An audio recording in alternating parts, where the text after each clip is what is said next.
Hello, 2P. How's everyone doing? I hope you all had a nice weekend. Well, I am back again to read you another story.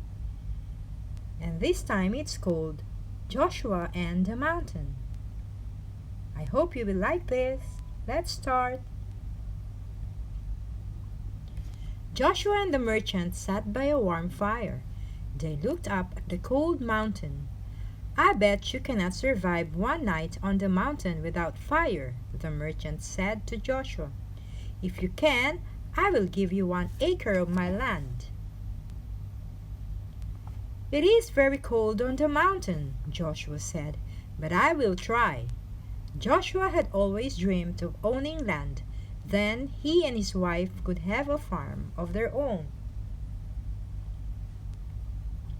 That night, Joshua told his wife about the bet.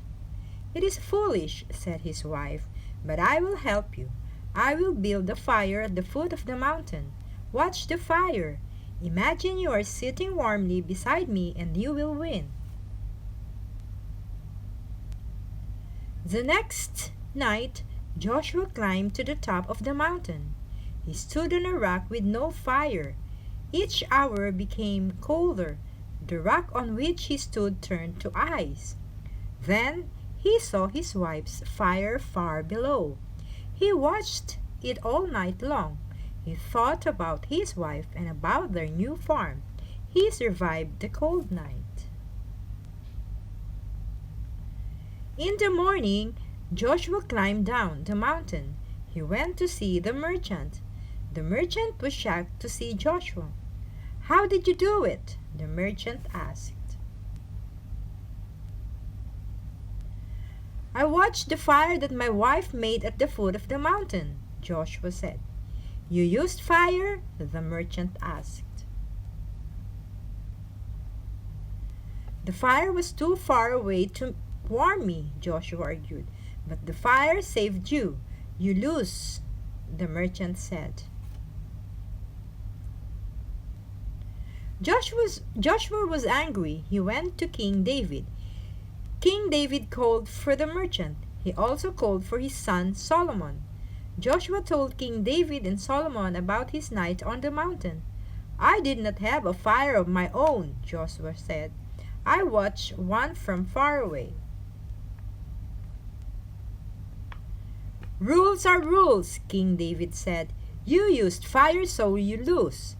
The merchant was pleased. Joshua was sad. He and his wife could not have their farm.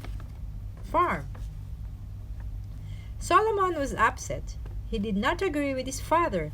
We will have a feast tonight, Solomon said. The merchant and Joshua must both come. The merchant and Joshua agreed. Solomon then whispered to Joshua, Do not worry, you will have justice. At the feast, the guests sat at the table, but no food was served. When will we eat? King David asked. When the meat is cooked, Solomon said. Hours passed and still no food was served. King David was furious. He went to the kitchen. At one end of the kitchen, he saw a blazing fire. Sitting on the table at the other end sat the meat. It was cold and uncooked. What is going on? King David yelled. If Joshua was warmed by the fire at the bottom of the mountain, then this meat can be cooked by the fire that is only across the kitchen, Solomon answered. King David understood. King David ordered the merchant to give Joshua the land he had promised. Joshua and his wife soon built a new home. They raised sheep and had a farm. They lived happily ever after. The end. Did you guys like the story? I hope so. Well, this has been Miss Divina and I will be back again tomorrow for another story. Bye for now, 2P. Stay safe.